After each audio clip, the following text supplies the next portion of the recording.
Olá, pessoal! Vamos dar início a mais uma aula de História do terceiro ano, dando continuidade então ao capítulo 9. Hoje nós vamos falar sobre o caso do Vietnã. O Vietnã encontra-se na Indochina, uma península do Sudeste Asiático, cuja história é marcada por lutas contra a dominação estrangeira. Desde o fim do século XIX, os franceses ocupavam a região, interessados na sua riqueza, arroz, borracha, chá, minerais, carvão. Reagindo então à dominação francesa, os vietnamitas organizaram vários pequenos partidos, entre os quais os partidos liderados por Ho Chi Minh, que lutava pela independência. Durante a Segunda Guerra, de 1939 a 1945, os japoneses invadiram a Indochina, desalojando os franceses e passaram a dominar a região.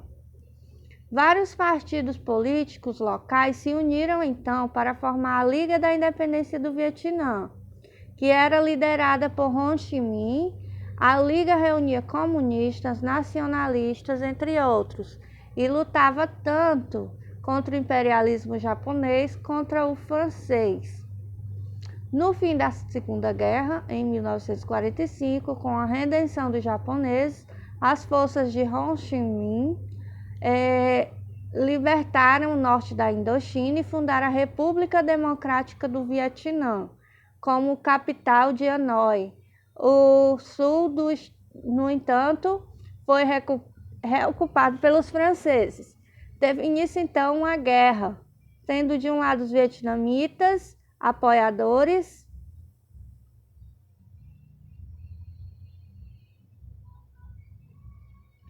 tendo por um lado os vietnamitas,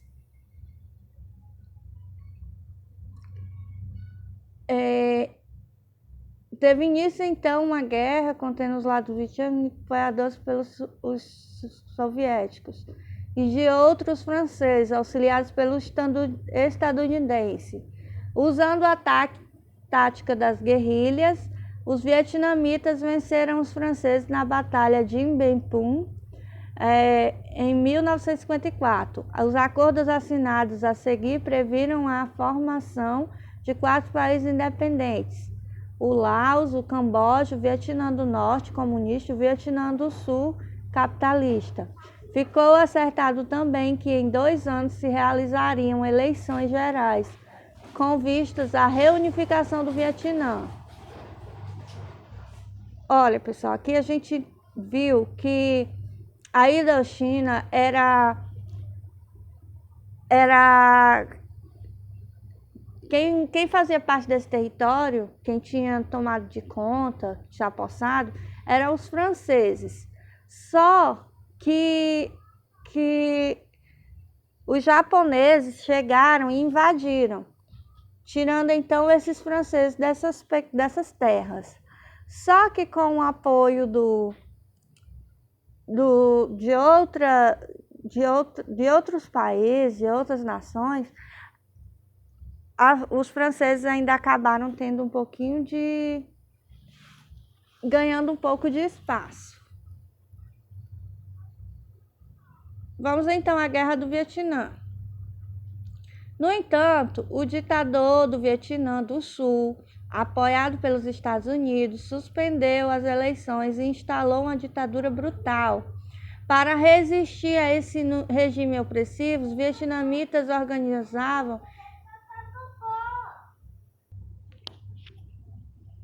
Guerra do Vietnã. No entanto, o ditador do Vietnã do Sul, apoiado pelos Estados Unidos, suspendeu as eleições e instalou uma ditadura brutal para resistir ao regime opressivo dos vietnamitas. Organizaram em 1960 a Frente Nacional da Libertação, cujo braço armado era o Viet Cong, guerrilheiros comunistas apoiados pela União Soviética. Temendo a vitória do comunismo na região, o governo dos Estados Unidos, presidido por John Kennedy, enviou soldados para o Vietnã do Sul. dando início à Guerra do Vietnã. De um lado lutavam os guerrilheiros Vietcong, apoiado pela União Soviética e pela China, e pelo o exército do Vietnã do Norte, de outro o exército do Vietnã do Sul e as suas forças de intervenção dos Estados Unidos. Além de armamento sofisticado, os Estados Unidos empregaram substâncias químicas para destruir a vegetação e deixar à mostra os esconderijos do adversário. Uma dessas armas químicas era o agente laranja, que desfolhava as plantas. A outra era o napalm, que colava a pele, provocando queimaduras terríveis.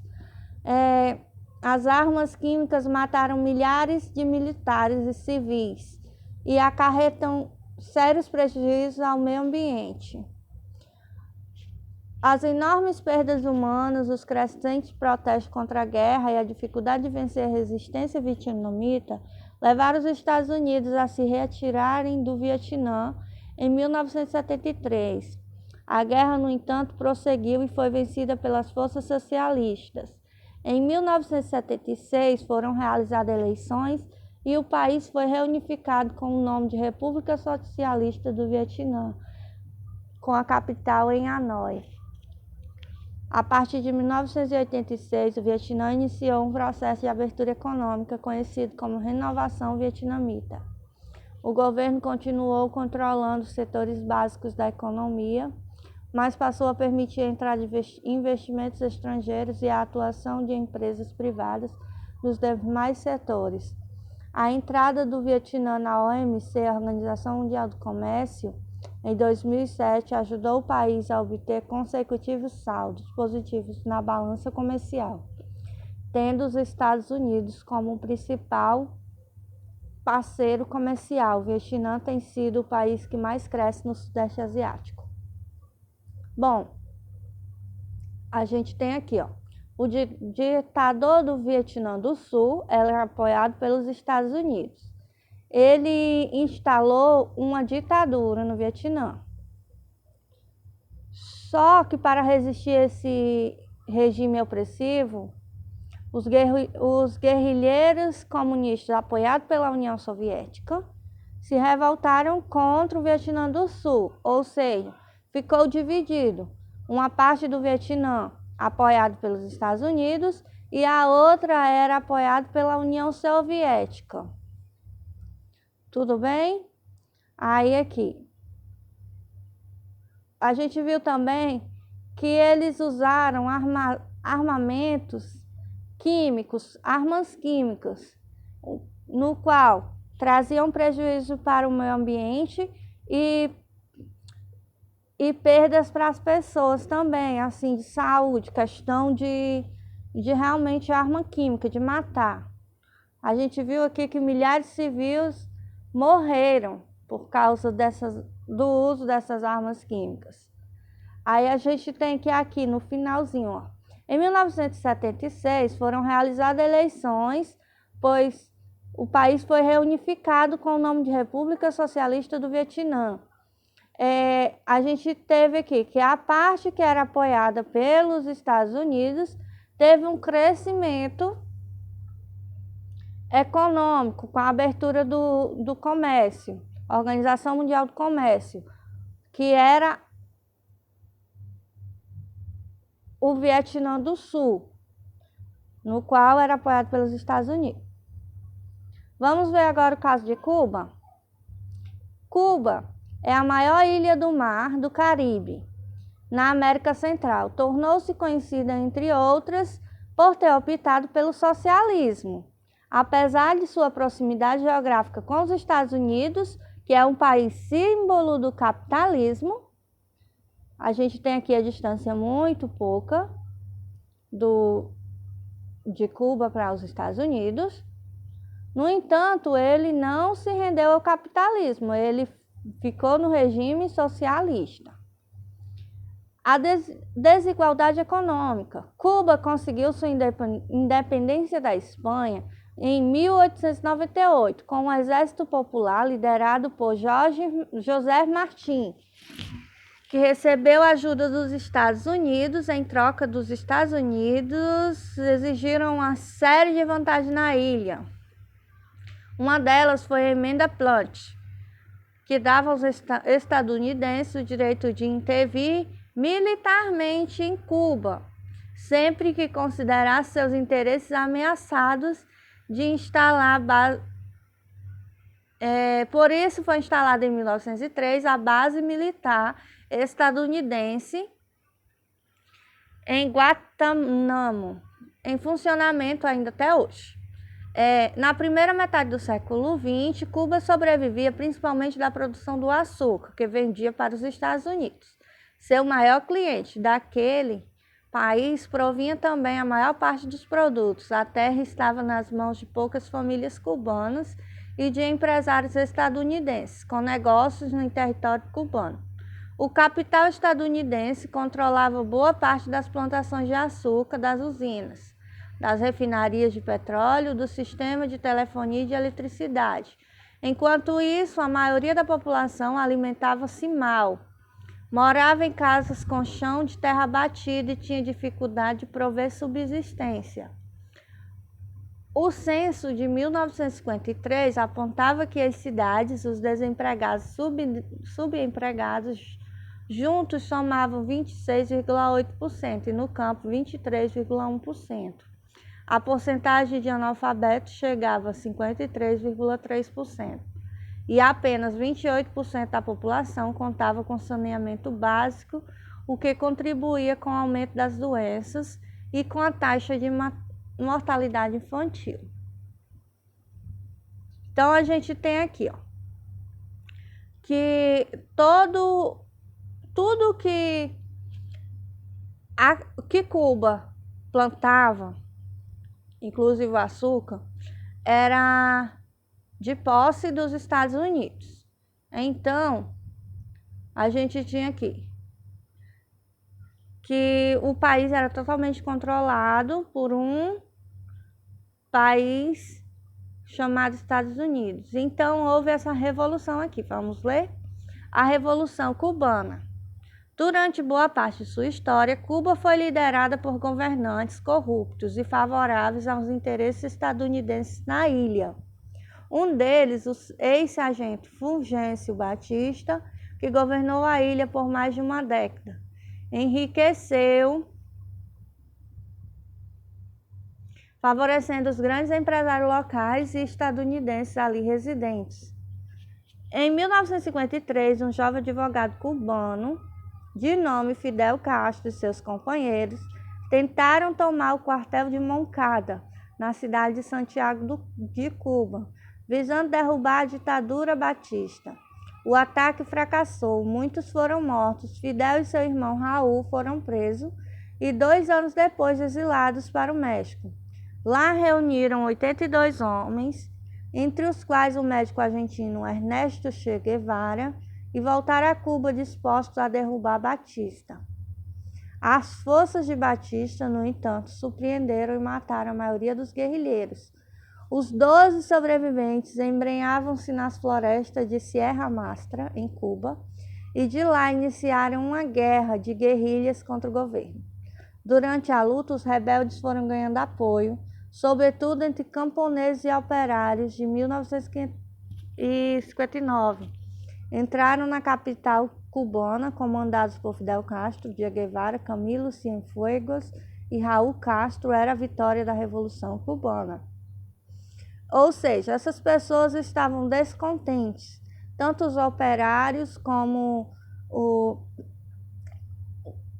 esses moradores da ilha, com o total controle dos Estados Unidos sobre a produção, que dava uma baixa qualidade de vida para as pessoas.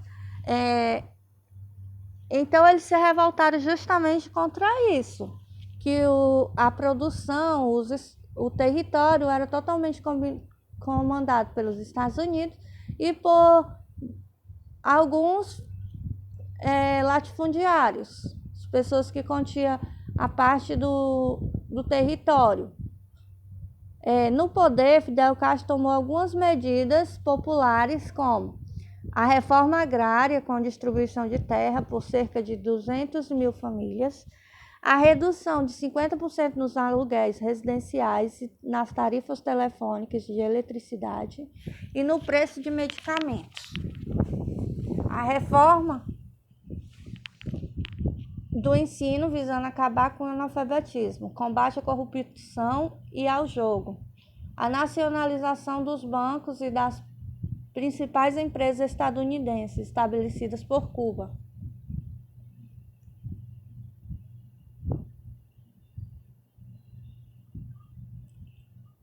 Nacionalização dos bancos, empresas, refinarias de petróleo, companhias de luz. Diante dessas medidas, as relações entre Cuba e os Estados Unidos foram se tornando cada vez mais tensas. Em 1961, o governo de Fidel Castro declarou oficialmente que a Revolução Cubana era socialista. O governo dos Estados Unidos, por sua vez, revindou, naquele mesmo ano, rompendo relações diplomáticas, patrocinando a invasão de Cuba por exilados cubanos, treinados então pela Agência Central de Inteligência, a CIA. O povo cubano resistiu à invasão, formando milícias populares com a ajuda do exército, derrotou os invasores da Baía dos Porcos.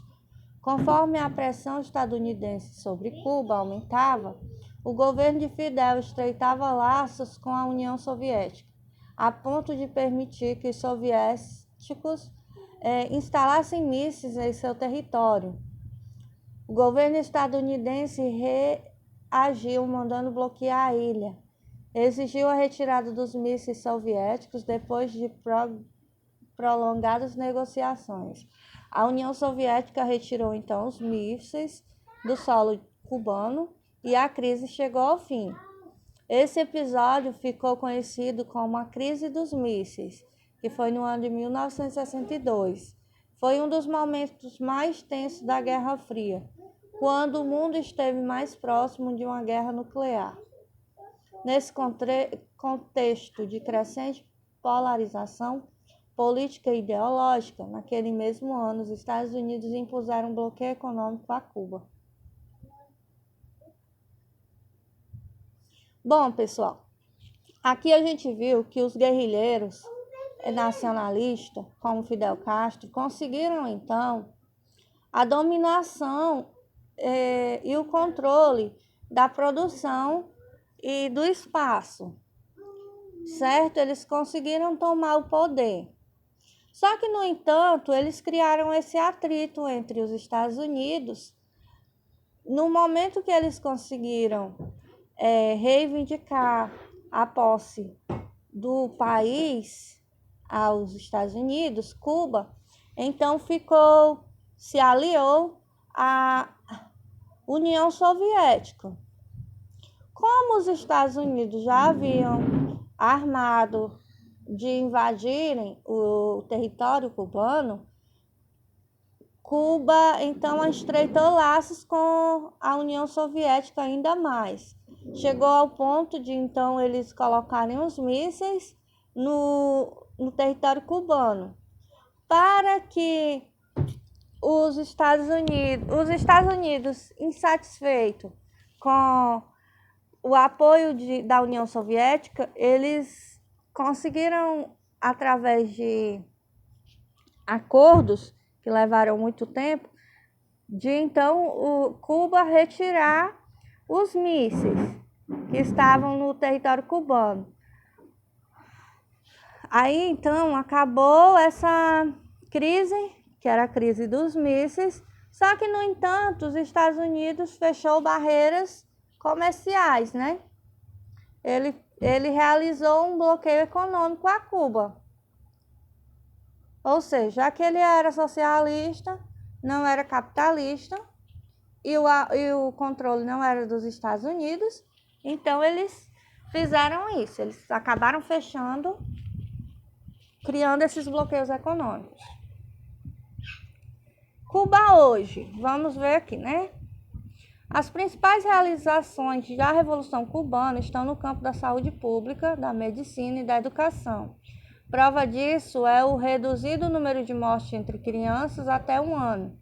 Segundo a Unicef, em 2014, a taxa de mortalidade infantil era de 6 por 1.000. Isto é, a cada 1.000 crianças, 6 nascidas vivas. Cada 1.000 crianças nascidas vivas, 6 morriam antes de completar 1 ano.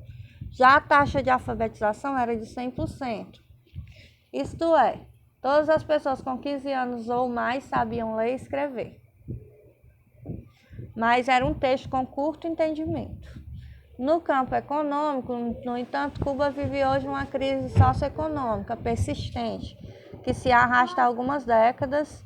Um dos fatores dessa crise foi o abalo decorrente da democratização do leste europeu e do fim da União Soviética.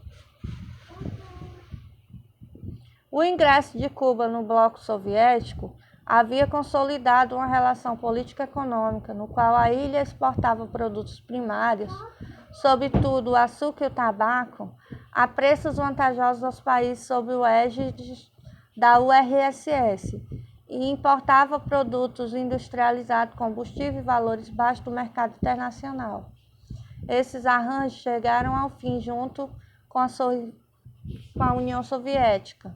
Um dos seus regimes satélites, em 1989 e 1991, os impactos sobre Cuba foram brutais.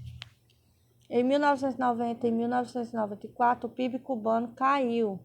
As exportações e as importações 73%. A situação que as estatísticas refletem foi a da perda do poder e de compra cubano no mercado internacional, consequentemente a escassez de gêneros básicos como alimentos e combustível. Sem poder contar novamente com o auxílio da URSS, o governo lançou uma série de reformas econômicas para lidar com a crise. As medidas foram centradas na abertura de iniciativa privada. A reforma mais expressiva foi a permissão para que as empresas estrangeiras se instalassem em Cuba. Outro fator histórico da crise cubana é que, além de não poder contar mais com a ajuda recebida da URSS, Cuba vem tendo que enfrentar o boicote econômico imposto pelos Estados Unidos há décadas. Aí aqui temos um ponto para refletir. O bloqueio econômico imposto a Cuba em 1962 é um dos mais duradouros empecilhos impostos por um país a outro na história contemporânea. Veja abaixo a evolução desse embargo. O embargo estadunidense a Cuba. Em 1960, o EUA reduz em 700 mil toneladas a cota do açúcar importado de Cuba.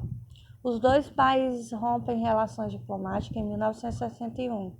Em 1962, os Estados Unidos, do presidente John Kennedy, radicalizam sua posição e impõem um embargo econômico a Cuba. Em 1992, Lei Torricelli proíbe subsidiária estrangeira estadunidense de fazer negócio com Cuba. Temos aqui, em 1996, Lei Helms-Burton estabelece sanções para as empresas estrangeiras que negociarem com Cuba. Em 2000, Clinton ameniza o bloqueio, permitindo a vinda de alimentos e medicamentos para Cuba por razões humanitárias. Em 2006, o governo Bush intensifica a investigação e punição a estadunidenses que foram a Cuba através de outros países. Em 2015, com a mediação do Papa Francisco, Estados Unidos e Cuba reatam relações diplomáticas, já que a suspensão do bloqueio econômico à ilha aguarda a aprovação no Parlamento dos Estados Unidos. Bom, pessoal, referente ao conteúdo, hoje vocês vão fazer a atividade da página 174